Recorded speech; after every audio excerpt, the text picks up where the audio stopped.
She left her job after 6 years as the superintendent for the Sandwich Public Schools. And in those 6 years, there were some wonderful highs and there were some very dark lows for Pam Gould.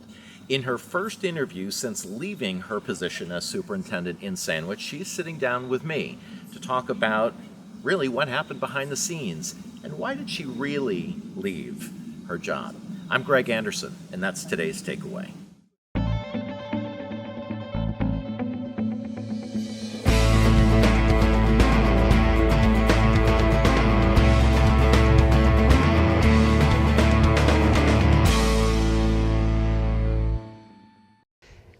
I want to thank you for letting us come into your home and welcoming us to your house here on the Cape. Do I call you Dr. Gould? No, I am in post-retired life. I am Pam, definitely. You are Pam. 100%. Okay. I would like to be Dr. Anderson, but I have no credentials, so we'll stay with Greg. I have never been a fan. It's my mother that was the bigger fan of the doctor. Of the doctor, yeah. Yes, 100%. So. Yeah. Well, first of all, it's good to see you smile. Thank you. You look good. Thank you. Feel good. Tell me what you're doing now. What's Sure. keeping you busy? The summer all this went by in a blur. I had a couple of weddings and things, but all of a sudden I remember mid-September going, what the heck happened to the summer? Yeah. I was busy being a newly retired person, enjoying every minute of it. Yeah. And then doing some, I teach at the college level. I've done that for a number of years. I still do that. Mm-hmm. I work doing some consulting work, as you know too well. Yeah. And then I do a couple of days a week. I go up. For years I was on committees at the Mass Interscholastic Athletic Association, or MIAA as people know it. Okay. And the Mass, I've done SAA. Yeah. Administrators, secondary and elementary administrators. And so they're kind of in the same building. And so doing some work with them on the athletic side, but also on some work on diversity, equity, and inclusion, because as we know, that's so big. And we've been doing so much of that in Sandwich for years. And so that was an idea, that thing that I could help with. Yeah. And so I go up a couple of days a week, and I'm working with some fabulous people that are doing some great professional development. Yeah. We're running a new state tournament. We're in our second year that I was on a committee that helped put that in. Yeah.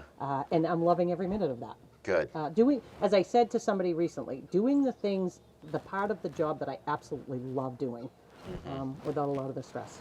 Because there is a lot of stress as a superintendent. And it's getting, I mean, through COVID, clearly, but Yeah. obviously even right now when you're dealing with the staffing issues that are going on, the busing, all that kind of stuff Yeah. that's going on for people. I have so many things I want to talk to you about. So we've got a lot to cover. Let me ask you this. It was just over 6 years ago when you started. Yes. As the superintendent in Sandwich. You came in after Dr. Canfield had left. Yep. A little controversy and dynamics going on with that. Yep. But I recall you coming in and you were confident. You were positive. You were kind of an anchor of, I got this. Yeah. Take me back to that time. Sure. And what was that time like for you? When I look back, it was somewhat calculated, and not, obviously. I had been in Plymouth. I did a very traditional route: teacher, assistant principal, principal. But one of the best things I ever did that I think helped me feel more confident in that role was I did almost 8 years in Plymouth as the assistant superintendent for HR. I think the job itself, so much of the superintendent's job is around HR. It's the people. You have people that do curriculum work. You have all of that other stuff, but it's the legal things. It's the negotiations, and that's what I did. Yeah. So much of. I was the assistant super for HR. So I think two parts. One is the job that I was doing there, and then the other piece was the longevity of being an assistant superintendent. For me, you can't tell what other people should do, but when I give advice to young administrators, if you can sit in the assistant super's job for a number of years and learn and watch what happens, good and bad, when it's not on you yet, you start to formulate how would I handle that situation? What would I do? And when you start to get to that point where you say, oh, I might do that a little different, I might do that, you're ready to go. Yeah. And I think for me, and the experience that I got there and the mentoring that I got there gave me that opportunity to say, I'm ready for this. Yeah. But then I also was smart. Smart in one side. I was picky about where I wanted to go. Okay. I had been in Plymouth. It was a very large district. Sure. I wanted smaller. Those of you that have met me, I'm a personal person. I want to get to know people. Yeah. So I wanted a smaller district that I would get to know the staff, get to know the kids. And that was huge, walking into that job. And it was a positive experience for you. 100%. You were ready for it. Well, and I think Sandwich had been through a lot of different things. I looked at Sandwich before Dr. Canfield. Not that I would have gotten the job, right? There's no Sure, guarantees, but sure. I remember looking at that, and then I was saying at that time, I don't know that it was ready for me, and I was ready for it at that time. Got it. And so I think at that moment I said, someday, I remember saying I would either do Falmouth or Sandwich. Both of those intrigued me. I was living on the Cape. And at that time, Falmouth had an internal person. So I ended up where I was supposed to end up. Yeah. And I ended up with a committee, I also think, a school committee that wanted the same things I did at that time. Sure. Jay McGrail, if you remember, was the chair at that time. Mm-hmm. And one of the things that I remember learning when I first came on is some of the anger that was, and not even the best word for it, but there was a back and forth on schools in the town. And so Jay and I, we sat and we would have coffee with anybody that would have us. Yeah. Any of the board people, any of that. He was so good at that. Yeah. And we would just go and do it. And I think face-to-face. Face-to-face. Let's Yeah. talk about what's going on. Because I remember thinking at that time, we can't fix this if we don't work together. Yeah. The town can't be yelling at the schools, because then what's happening is parents walk away. Yeah. They're like, oh, this is not working, let's go somewhere else. Right. But if we're not working together, Yeah. there's always going to be a healthy amount of town school. We're the largest budget in any town. Right. I Right. get that. Right. But if we start to at least understand where we're coming from, Right.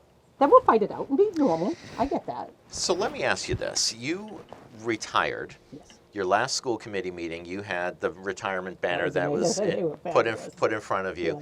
Yes. I feel there is more to the story than Mm-hmm. just retirement. Sure. Answer this question for all of us curious. Yep. Why did you really leave the job? So I'm getting of the age, I was starting to think more about it, of course. We get to that point. But in all reality, I probably had still another 2 or 3 years left in my mind when I went into the job of what I would do. And I had signed a contract that said that. That was literally going to take me to the end. But what had happened was, I have been a very healthy person my entire life. And all of a sudden, I started feeling these aches and pains. I kept chalking it up to, it was funny, the very first thing I had was my wrists were very sore. And I chalked it up to, we've been sitting on our computers for 2 years. Carpal tunnel. Carpal tunnel. Carpal Yeah, tunnel. exactly. I went and we got a new keyboard for me. I said, that's it. That's what's wrong. Yeah. But that started to spread internally. And it would spread to my shoulders, and then it spread to my hips and my knees. And I don't run to a doctor immediately. That's just Okay. not who I am. Yeah. Lesson learned. Few And so I finally, in the middle of the summer, I went to my primary care, and he prescribed something and calls me in a few weeks, and he says, how you feeling? I'm like, the same. Yeah. He's like, well, that's not what we were aiming for. Yeah. So he sent me to a fabulous rheumatologist, and he almost immediately diagnosed me with this thing that I had never heard of. Most people haven't. It's called PMR, polymyalgia rheumatica. Okay. And basically what it is it's in the family of an arthritis-y type of thing, but what happens is you get all this inflammation in your body. Mm-hmm. So that makes sense, right? All this Yeah. all this stuff that you can't figure out what's happening. Yeah. And it's almost like it's crushing you from the inside. Yeah. I mean, there were points, my hips were so bad and my knees were so bad, I couldn't even get out of a chair. Wow. There were school committee meetings, it was kind of embarrassing. Yeah. But were people concerned? Did you have? So at central office, they knew what was going on. I would be Okay. honest, because they would Yeah. watch me, and I was in agony, and I'm Right. like this pretty happy person all the time. But you didn't know what it was. I at had that no time. idea what it was. Okay. So that was early fall when they finally diagnosed it. And so it's, as I say to people, it's not going to kill me. It's just very uncomfortable. And I remember saying to the rheumatologist, we've just been now through 2 years of COVID. Yeah. I said, does stress cause it? Yeah. He's like, it's not that it causes it, but put those two together. Yeah. And your body, because your body, all of our bodies, they create this inflammation to help you respond to things that are going on in your body. Yeah. This just is on steroids. Yeah. And so he put me on the lovely drug prednisone, Yeah. which of course makes you feel like you can run a marathon, Yeah. but it's masking. Yeah. Sure. And so I've tapered down. I'm still on it, but a year later. So I had started to think, and talking with my family and people around, to say, I don't know, can I do this? Can I? And a good friend of mine said, she said, we're very lucky in education. We have a pension. And she said to me, she goes, sit down and think of what you really need in your life to spend. and I don't have kids. I don't have college payments. I don't have weddings to pay for. Sure. So when I sat back and really did the money, Yeah. I said, I can do this. Yeah. I can figure. I don't travel all over the world. That's just not my style. Yeah, I love yeah. trips, but not crazy. Right. And so it was a very difficult decision. I did talk. The only one that knew I was even thinking about it at that time was my assistant super, Maureen Wickland, who, Sure. those of you that know Maureen, she's also like a mother to you, you know, Yeah, she just yeah. listens. She was devastated because we had said this was she's so good to work with, but she understood because she was watching me Yeah. every day.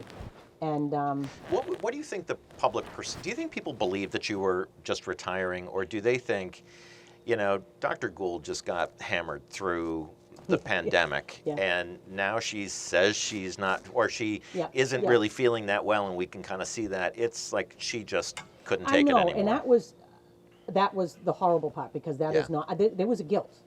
There's no doubt about it. A guilt in the sense of that we've all been through this. Why couldn't I take everybody with me? Yeah. Right. We Yeah. all, because everybody I've talked to, like, oh, I wish I could go in all fields. Right. Sure. So 100% there was a guilt. There was a guilt in that there was still work to be done. Yeah. But I don't do this well for me. I had to step back and think of myself first, and I don't do that well. You're not good at being a patient. No. I'm Okay. not good at not sacrificing too. It's like, Yeah. I mean, we think of COVID during the first summer of COVID, and what the team that I worked with did. I don't think people realize Yeah. we were online almost every day, all day, Saturday, Sundays. These people gave up hours and hours and hours of their time. So who are some of those people?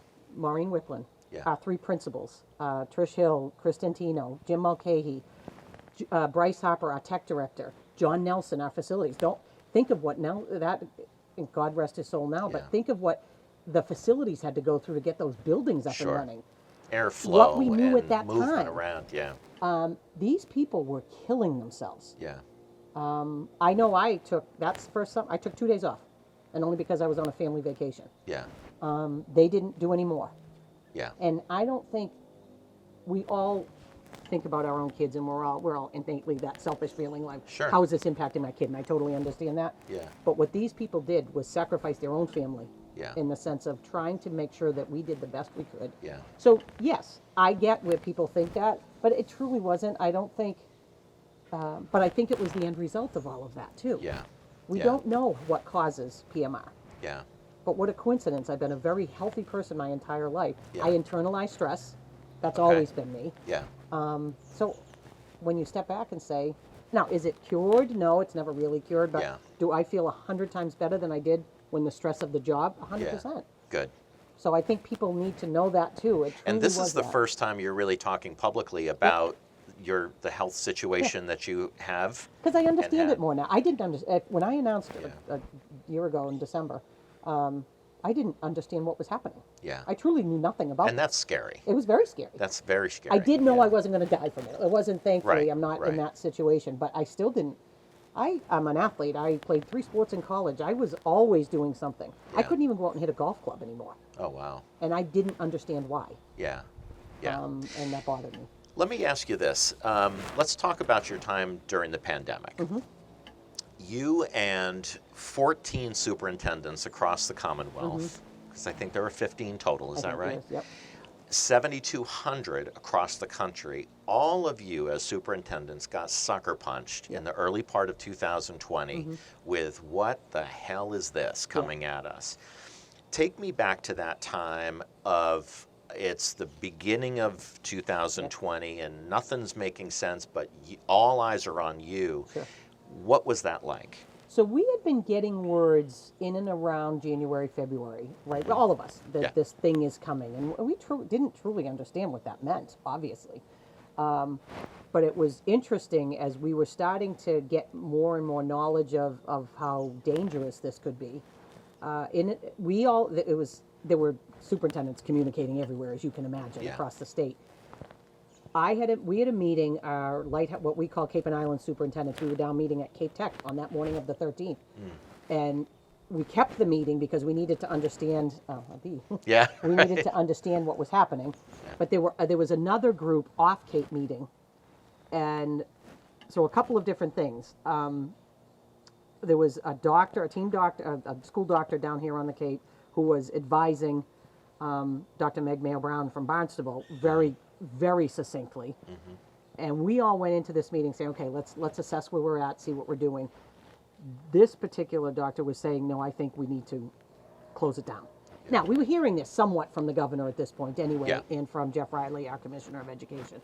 But off Cape, we had been in communication on the phone, and they were also having this same conversation. So our discussion at that moment, because it was a Friday, was if we're telling kids not to come in on Monday, we need to tell them today so that they're prepared. Yeah. And so we made that decision. We kind of jumped a little ahead of the governor, but we felt like at that moment, remember it was going to be 2 weeks. Yeah. It was a lot for us, but we said we can do this. When you say you jumped ahead of the governor, He what wasn't there specific- yet in the sense of telling schools to close down. To close down. But we felt like it was going to happen. So why not take control of that situation and be able to tell kids as they leave on this Friday, Yeah. especially the high school kids, take your stuff home. Yeah.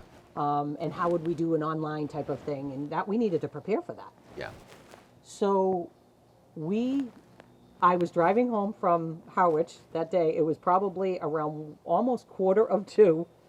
And I called Jim Mulcahy, the principal, because his school gets out at 2 o'clock, 7 to 12. Yeah. I said, you have got to tell them to take home stuff. Yeah. We're closed for 2 weeks. That's all we thought. Yeah. He's like, what? I mean, he knew something was He up, knew, but still, it just turned into the cycle. And the funny thing was we got yelled at later that day for not communicating with the parents first. I was like, we've got to tell these kids to take home material. Yeah. In hindsight, Because they were not coming back They in. were not going to come back on Monday and for 2 weeks. Yeah. And so then what also happened, again, when I go back to raving about our staff, is we were one of the few ones around. We met all weekend long, the administrative team. How are we going to get online learning up and running? We were somewhat set in what we had available. Sure. But we met with our staff on Monday morning. We had planned all weekend. We met virtually, met with our staff on Monday morning. By Tuesday afternoon, we had our kids up and running. There were districts that took at least 2 weeks to get anything up and running. Yeah. Wow. We didn't miss a beat. Yeah. Was it perfect? Of course not. Right. But we were learning as we went. But again, a credit to the admin team, a credit to our staff, Yeah. because they were hearing things that, oh, don't go do this, don't go do that, and they didn't listen. Yeah. They just did what was right for kids. But it was scary. Yeah. And then the 2 weeks are going by, and we're not going back yet. Yeah. And then it's coming to May, and we're not going back yet. Yeah. It was... But you had, correct me if I'm wrong, it seems as if you felt you had a great team around you where no one knew what's around the corner, but at least you guys were all working in the same. Was there trepidation and was there fear with your team? I don't know fear. It's the unknown to make sure we're doing right by kids. One of the other things that I want to make sure I also give credit to, which helped me immensely, and people in town know about this, was our COVID task force team. Yeah, I was going to ask you about that. Yeah, well, do you want me to jump in? No, go ahead, please. Because that helped me. We had been meeting already for a couple of weeks. And who was on the task force? So the chair of it, J.J. Burke, which, again, and I've said this over and over, if people in town don't realize, he happened to do his master's thesis on how to manage in a pandemic. I didn't know that. Yes. And so I remember saying to him, did you think you'd ever take that book off the shelf? No He said no. kidding. His leadership alone was invaluable to me. Yeah. Then you add in your police chief, your town manager, all of the different, Joanne Geek, who was amazing. I felt so comfortable. It's scary to hear what's happening in the world, but it's how we were handling it and what we needed to do. Because again, you go back to, we had our town hall and our offices open in June of 2020. There were towns on the Cape that didn't open their town hall for a year. Yeah. Yeah. We were up and running in business. Yeah. And I cannot give that team enough credit for how we worked as a group, because I would be able to take that information back to our admin team. This is what's being said. This is what we need to do. And we all had comfort in that. Yeah. Even though what was happening on outside of us was scary as heck. Yeah. For all of us. Pam, who was in your inner circle? You know, you had the task force. You have some really fantastic people around you from a professional perspective, but even from a professional perspective, who was in your inner circle? Who was really coaching you through some Sure. of all of that. Well, there's a little bit of everybody in different ways. Again, the task force was invaluable. We had our school nurses who, because they understand Yeah. what goes on. Nicola Bordelin, who we were very lucky, we're lucky in Sandwich that we have 2 nurses in every building, and then we have Nicola, who is our nurse department head. And she was on the task force, and she's invaluable, just having, understanding it from the medical side of things. Right. And then Joanne Geek.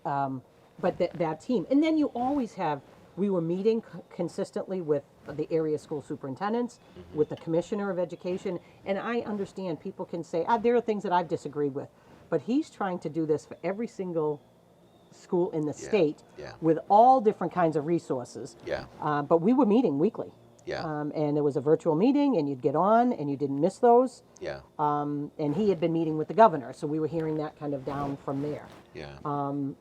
I was on a committee through the MIAA that I mentioned earlier, who had the lieutenant governor on it. Because how do we run the sports?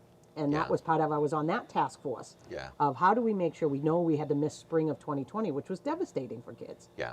But how to then, even as we went into the next school year, what can we play? What can we not play? How do we function with this? Right. What do the masks mean playing sports? Yeah. Yeah. So I don't know. I mean, the inner core group is our admin team. There was no Yeah. doubt about that. Yeah. But you have to listen to everybody. Yeah. And then you Yeah. play it and you figure out what's best for us. And then I would call JJ or, call Joanne Geek constantly. Yeah. Does this make sense to you? Are you hearing this? Yeah. And that was very helpful. Where were you getting your news? You had like formal stuff from the CDC and all of that stuff. Yeah. But where did you get your kind of, what's the pulse going on? Joanne Geek and JJ Burke, Yeah. honestly, because they were, yes, you have the CDC, but then it would be broken down Yeah. into what's, okay, the CDC is through the whole country, the Yeah. world. Yeah. But then we would get it broken down into Massachusetts. So the Mass Department of Health, Yeah. we would have meetings with them, and then we would take that and parse that and say, okay, what does this mean in Sandwich? Right. Right. Because again, we did things that other districts were not doing. Yeah. So with that comes that pressure of, are we doing what's right for kids? Are we, Yeah. if we said pre-K to 6, any kid that wanted to be in the building was in the building. That was hard. How did we set that up, and what did we make sure? Yeah. I remember having a conversation with, and this is where I keep giving the admin team credit, but also the courage. I remember saying to Jim Mulcahy and his assistant principals at the time, we were getting K to 6 in every kid. I want to see 7 to 12. I want to make sure we can get every kid in the building anytime they want. And it took them almost a week to finally say to me, Pam, we've tried everything. Wow. We cannot make it work. And that's where we ended up with that alternating day. Yeah. But to their credit, they tried. Yeah. Because I knew they couldn't do it. Yeah. Yeah. But they tried everything they could think of. Yeah. As you've got to keep kids 6 feet apart. He's Right. like, our rooms just aren't big enough Yeah. for that. Yeah, yeah. So let me ask you this: when you look back on that time frame, public perception, the public had made its determinations of whether you were making good decisions or 100%. not, or even the task force or Bud or anybody. If you're sitting here right now thinking, what were people? Where were the misconceptions? Sure. What were the if I could only convince them that this was the reason or this was what was happening. Can you give me some examples? Well, one is that we were doing it the way everybody else was. I think it took a little while for people to realize that we were actually doing better in one way for kids, of making sure that all kids K to 6 were in the building again. That wasn't happening enough. And so, as they talked to their cousins or their siblings in other towns, and then they realized. So that slowly came to be. Doesn't mean that they still agreed with everything. Yeah. And I appreciate that. Another thing was that, we needed to shut down at all. Yeah. Not shut down even, but that we needed to, for example, 7 to 12 do hybrid. There were people that didn't agree with that. Yeah. That we needed to wear masks every day. That I was the one making that decision. I wasn't. That was the Mass Department of Public Health, CDC, saying we had to. Yeah.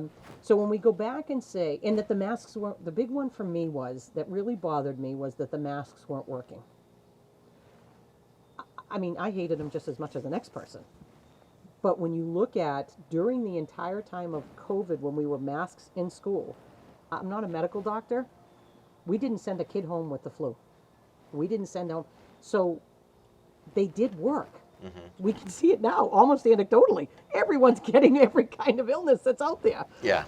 Because they did work, and that the kids were fine with them. Yeah. It was the adults that didn't love them, and I appreciate it. But the kids were fine in the building. So there was that disconnect. And then I would get emails of the ones that just vehemently disagreed with us.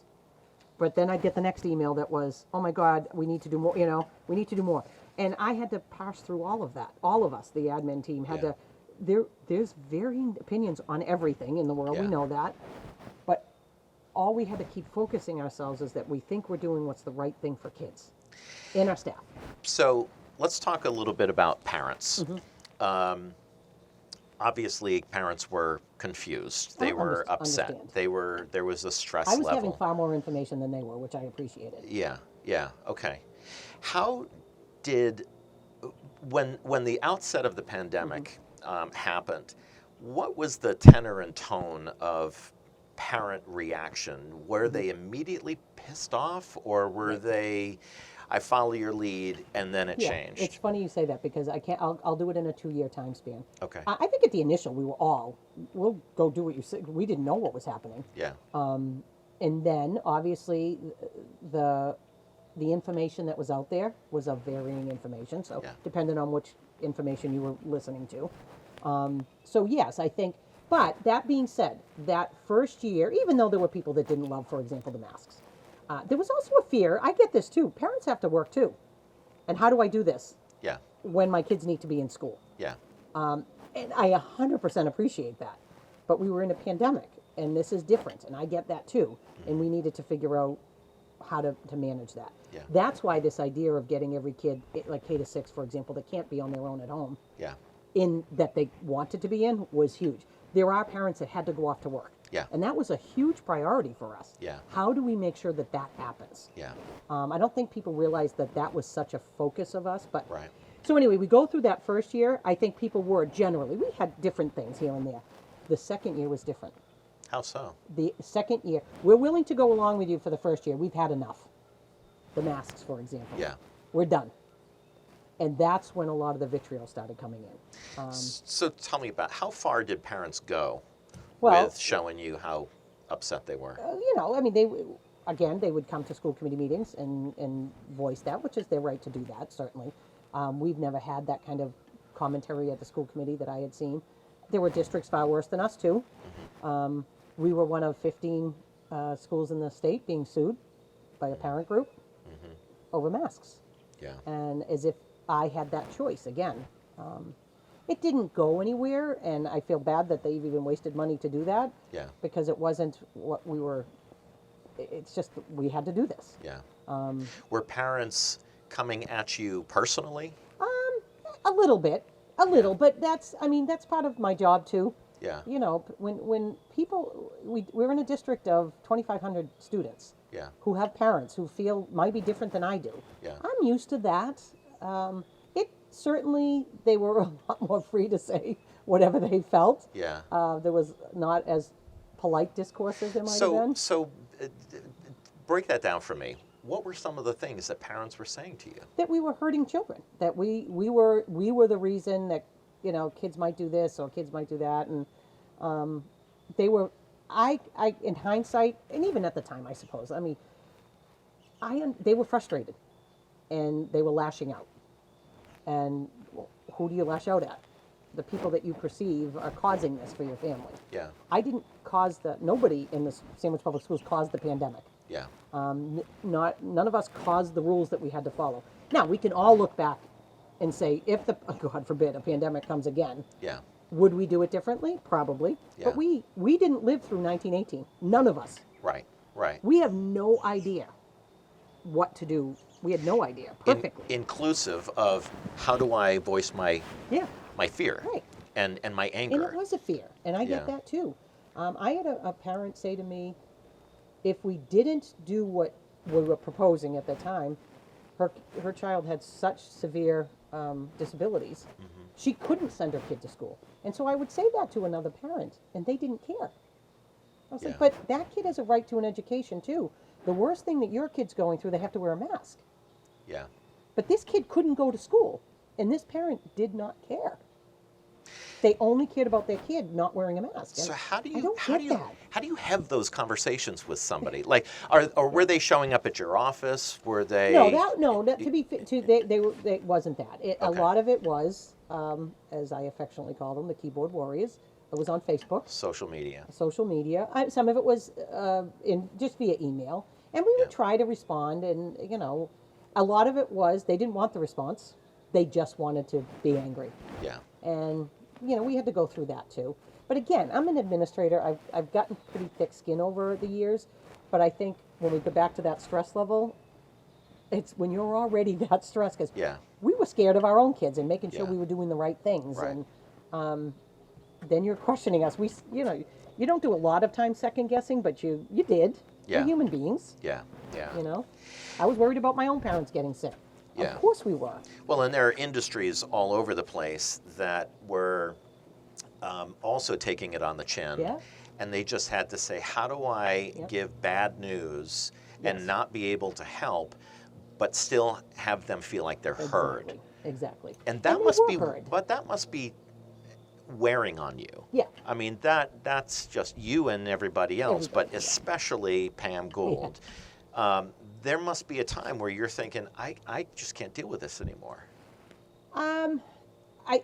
I think when I started to feel sick, I did. Up until then, that's the funny thing. You were in such a zone. You were constantly just in this, making decisions. So I don't think we had time to think about that. You just had to make a decision all day, every day. Yeah. You're getting called by your school nurse. All right, we've got an outbreak on the basketball team. Are we going to cancel? Are we going to do this? What are we doing? This was happening all day, every day. And you had to set Classrooms. precedents, Yes. and if you're going to do it Yep. this way, you got to remember the breadcrumbs that got you there. Exactly. How do you think about the communication with parents? Give yourself a grade, or the school system a grade. I'm a parent. Yep. Grade yourself on how communication was with parents. I think. By the way, yeah. I'm not a parent. I mean, I am a Yeah, parent, but no, not of kids there in the you go. school. Yeah. Yeah. Oh, well, I'm never going to grade myself better than. I'd say a B, and I only say that because I think at the beginning I would say an A. I think people were so relieved to get information, Yeah.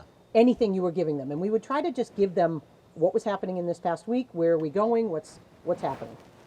But then what happened? People got tired, and so I got to the, and I'm a human being. I got to the end that I would send them out on Sunday nights because we had the clickbait information to know when you were going to Yeah. more likely to open it. Yeah. And by the end, on a Sunday night, I would almost dread hitting send because the emails I would get back after. And I at one point wrote to one mom, I said, listen, I know how you feel. You don't have to send a response every single time. Every Yeah. single Sunday, I know how you feel. Yeah. You disagree with me.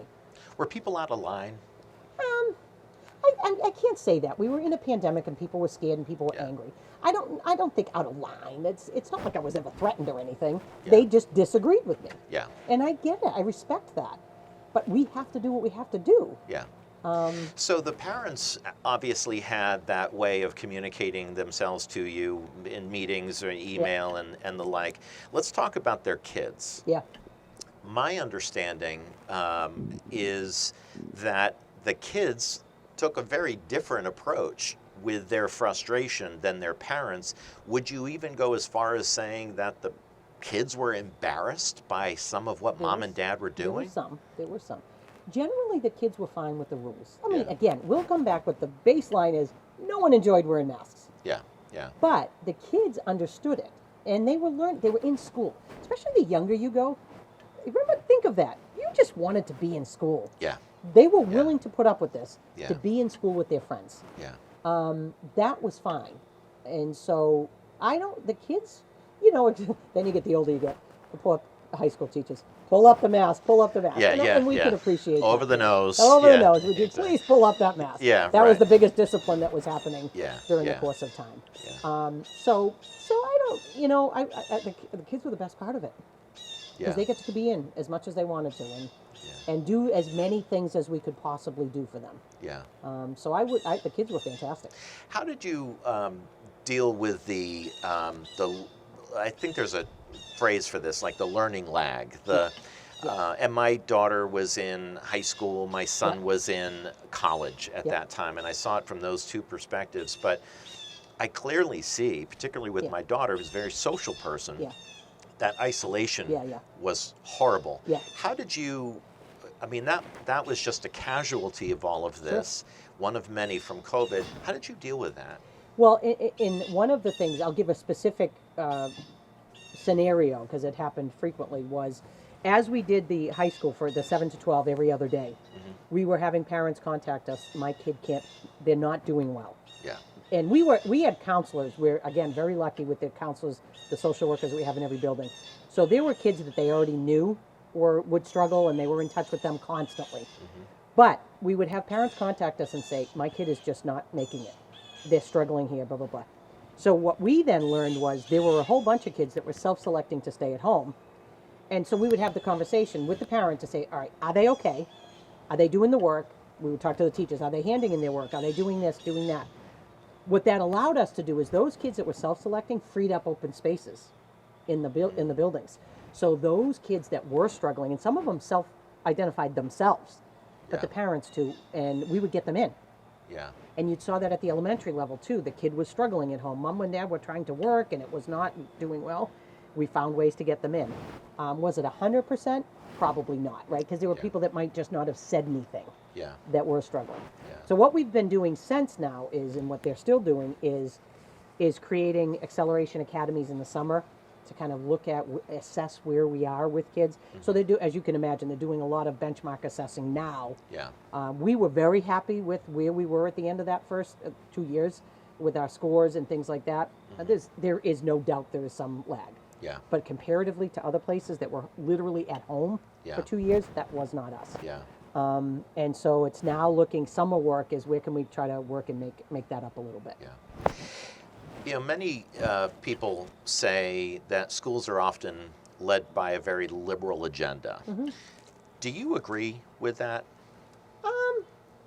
I mean, I don't see, I don't think I could disagree in the sense of, I mean, you can just see things. I don't think it's a liberal agenda though. I think it's a more open-minded, having conversations. I mean, our teachers are trained to, you have 20 kids in front of you with different thoughts and different upbringings, and how do we manage conversations that go on? So I don't know that I would call that liberal, because I know very conservative staff members that I have. You look at me, very fiscally, ask my business manager, ask my principals, very fiscally conservative. So I think it's a mix, but I can see why people say that. So back at that time during the pandemic, we had a president who had one narrative, we had a Fauci, we had a governor, we had senators and everybody, and you, and there were different voices. For those that lived in the, it's not the Trump way, it's not the Republican way, or it's not, you know, it's a political thing. Do you feel politics got in the way of you trying to do what you needed to do in terms of keeping kids safe, and therefore, because of politics, it was hard to communicate with parents? Would you say politics, or would you say the tenor of what's going on in our country right now? Maybe one and the same. Yes. Do I think that people were coming in with misinformation? And I only say that not because you disagreed with me, but because I had information. And I knew what they were saying was incorrect. And so I think it did get in the way. But again, everyone is entitled to that's the best part of our country. Everyone is entitled, but I wish you did the correct homework to come in with the right information. So yeah, a little bit, I guess. The tenor of what's going on in our country, the timing was not the best. To be in a pandemic and have that. You had employees. Ultimately, this becomes an HR issue. How did you manage all of that? Just from I'm a teacher, I make my money. How did you manage that from an HR perspective? Carefully, because you know, just like we're a microcosm of what's going on in the world, right? So we had our own staff that were scared to death. We have our own staff with health issues. We have all the same things that are going on outside were going on in the building. So we did have staff that had doctor's notes that said they can't be in a building. Yeah. So we did a lot of how do we maneuver around that. We were forever and will be forever thankful of the money that did come to us, because when we say we K to 6, every kid that wanted to be in could be in. One of the ways we did that was hiring extra staff, because when you could only put kids 6 feet in a classroom, you needed extra spaces. Yeah. And in order to get extra spaces, we had to put our at the elementary we call specials outside of their classroom so we could use their classroom. Well, a teacher needed to be in there. Yeah. So that was huge for us. So it also allowed us those teachers that needed to be at home. Yeah. That I'm getting to that part of it is when you had a teacher that had to teach from home, because we wanted their expertise, it was better to have that than a substitute teacher in there all year that might not have the same expertise. So one teacher in particular I can think of, she taught from home all year long, an AP course, but you had to have someone in the classroom. Yeah. They're still kids. Yeah. And so that was a smaller salary, but still 2 salaries covering that. Sure. So you had to have that HR because we had to do what was right for that staff member. Yeah. And they wanted to teach. I just physically can't do it in the building. When you look back on that, do you think that the teachers were kind of on board to help figure this out? Like, describe it in general, if you will, the sandwich school. I know what our union leadership was being told to do and not do. I will forever give the other part of the kudos goes to that team. We would meet. We had a re-entry group meeting with the whole union leadership team and a whole bunch of other staff members that wanted to be on it. They did what people were telling them not to do because they cared about the kids mostly and they wanted to get back to work. And again, I can't give them enough credit for that because that allowed us to do the things. They wanted to make sure they were safe. And that's where, again, John Nelson, our director of facilities, came in. He assured them and we did testing, all the testing you needed to do. If they said, could you do this for us? We did it. To make sure that they felt comfortable. And that was teamwork that was also a part of it. Because they were scared. They have kids at home. They have parents at home that they're worried about. Right. And I think that was a major piece of that. Last question on the pandemic. Can you look back during that time and identify a couple of things that you are most proud of? Yeah, easily. Getting as many kids into the building as we could and opening up on time. We had that kind of 10-day lag that we were granted, thank God, in that fall of 2020. That was huge. That was big for us. And then the work that the staff did, again, I mentioned earlier, when you do these benchmark assessments now to see where we're at, that our kids academically are in a pretty good place. I will put us up against anybody at that point. And that's another, and then the other piece is and to go back to the kids being in school, that we could give parents that peace of mind that I needed to go to work and their kid was safe in the building. Because that had to happen. We have police, we have firemen, we have all kinds of staff members, as you know, on the gate, military folks. They had to go to work. And that we allowed that to happen. I'm pretty proud of that. Very proud of that, actually. Are you paying attention to what's going on in Sandwich now? I mean, there's the. Tell me what is getting your eye. What are you watching right now? We have a new superintendent. Superintendent Joe, and Dr. Joe. How do you think things are going there? Things are going great.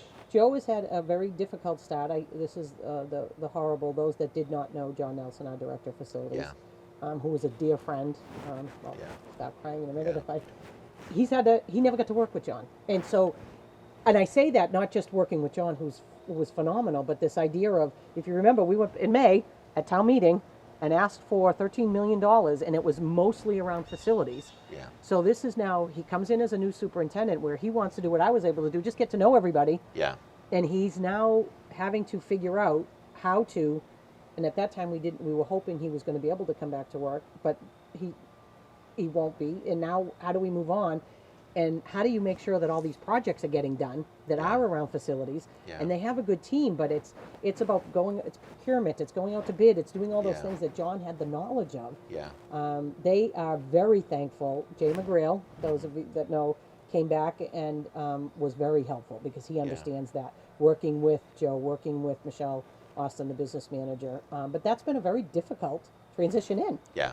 On the one side, he's, on the other side, we were, he's inherited our Portrait of a Graduate, our strategic plan that we worked really hard as a committee on the last year. So he'll make some tweaks to it there's no Sure. doubt about that.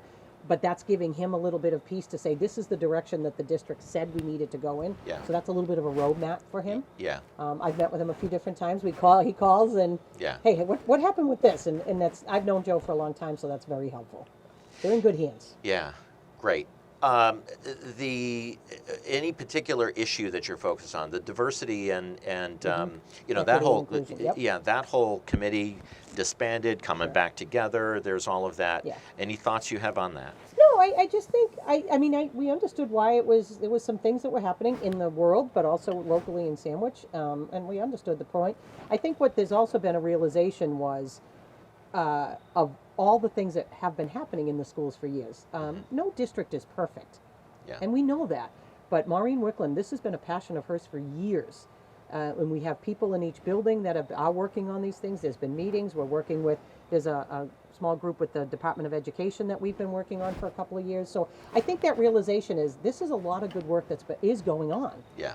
Again, I want to think we'll solve this problem of diversity and Yeah. equity, and we may not, but we're going to try really hard. Yeah. And I think behind Maureen Wickland doing that in this committee that is still in a different form, they're going to be Yeah. not going away. Yeah. They're going to help, and that's fantastic. The incident last February, the fight between the two freshmen, resulting in Raz Russell being charged with a felony, racism, bullying, his re-entry to the school, it caused a lot of discussion and when you reflect back on that time, is there anything that you would do differently? Oh, I think the issue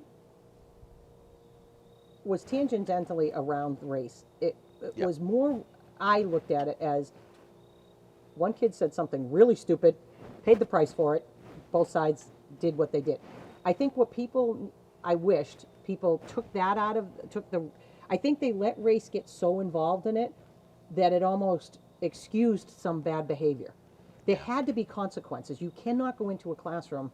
We all know what happened. And at first I couldn't talk about it Yeah. at all. Yeah. But then things got out, and so you cannot go into a classroom and Beat someone up. beat someone mercilessly. Yeah. I don't care what color you are. That Yeah. cannot happen. Yeah. So do I feel bad that there was something said about? Yes, of course we do. Yeah. I think there was also a lot more going on behind the scenes that people understand. Yeah. Conversations with the family, conversations with the students. We can't talk about all of that. Yeah. But I also think it got away from, once it got out into the public and people had a spin on what they wanted, they took it and said things that were not accurate. I get that happens. Yeah. So, Especially with the social media piece. yes, and so do I wish that we could have been very told you exactly what was happening from the very beginning? Sure, we can't, and we're never going to be able to. Yeah. Those Yeah. are things that we can't ever talk about with people, Yeah. because our first priority is children Right. and what was happening within the building. Yeah. And so, do I wish it came out differently? Of course I do. Yeah. I don't know that there's one specific thing that we could have done a lot differently. Yeah. Do you feel that there's any unfinished business? I mean, you must have come in 6 years ago and said, here are the 5 things I want to tackle. Pandemic derailed them. Yep. What was derailed, and do you feel that there's some unfinished, like, if I just had a little bit more time, I could have taken care of it? We go way back to the beginning of the conversation. Yeah, and I did yeah. have more time. Yes, I think we were on our we were about to head into our second strategic plan. I always looked at the first one we did, which hadn't been done in a long time, that kind of low-lying fruit things. But one of the undercurrents, so this next one was going to be, this is the deeper work type of thing. Yeah. But one of the things that is still that stream all the way going through is why are children and parents in Sandwich not staying in our school district?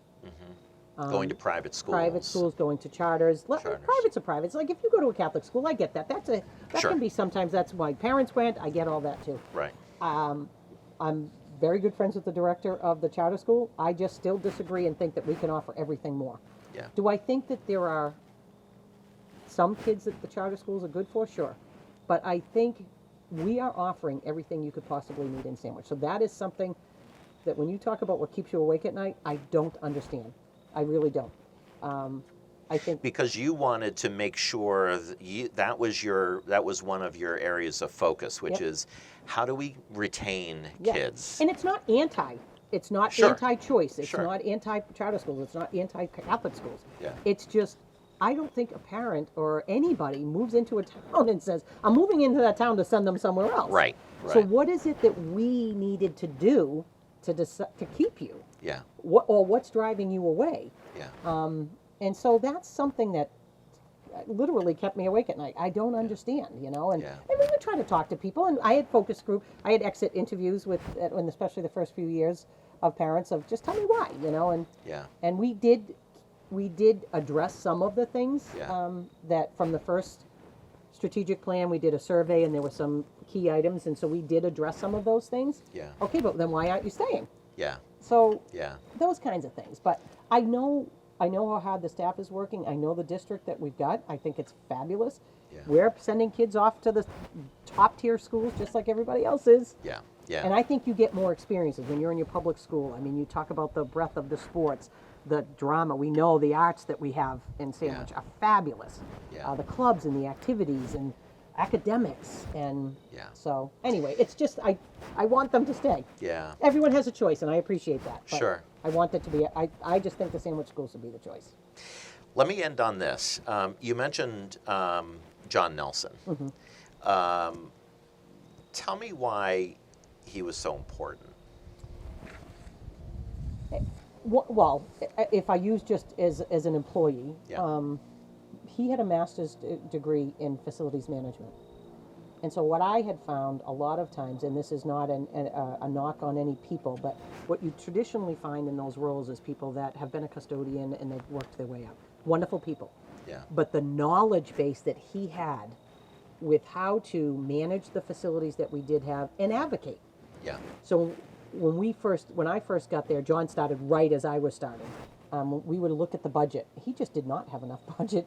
Yeah. He would look at he would talk about out in the real world that you should allocate $1 per square foot in a building to upkeep and manage and do what we weren't even close to that. Yeah.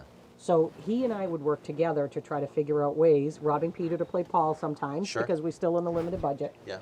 But we increased his budget probably threefold over the time he was there, Yeah. which helped do some of the things that we did do. Sure. Put in the security into the buildings and doing a lot of different things that were not there Yeah. before. But he had that knowledge, which was Yeah. huge. That is a piece of it. Yeah. Then the other piece is just him as a human being. Tell me about that. He's just awesome. Yeah. He meant a lot to you. Yeah. And I think his loss definitely impacted the school Oh, without a doubt. community. Without a doubt. Yeah. Sorry. I never met him, but I do believe that when you have somebody who is as remarkable as Yeah. what I understand him to be, Yeah. that loss is pretty painful. Huge. Pretty painful. Anything you want to end with? Anything you want to say to our community? One of the most wonderful experiences. Again, when you're taking a leap out of a job that I always joke to people I could have died in. I was very happy being an assistant super for HR. I had a relationship with staff members and this and that. So you take a leap when you go do that. And again, to go back to the challenges that have been in Sandwich in the past 10 years. But I think it was probably one of the best career decisions I made. I worked with some wonderful people. There was a lot of work to be done. There's always work Sure. to be done. Yeah. But I think it's got a bright future. If people will work together and not fight against each other, work for the greater good, work for the kids, it has got a great future. Even with declining enrollment on the Cape and all that kind of stuff that you talk about. Yeah.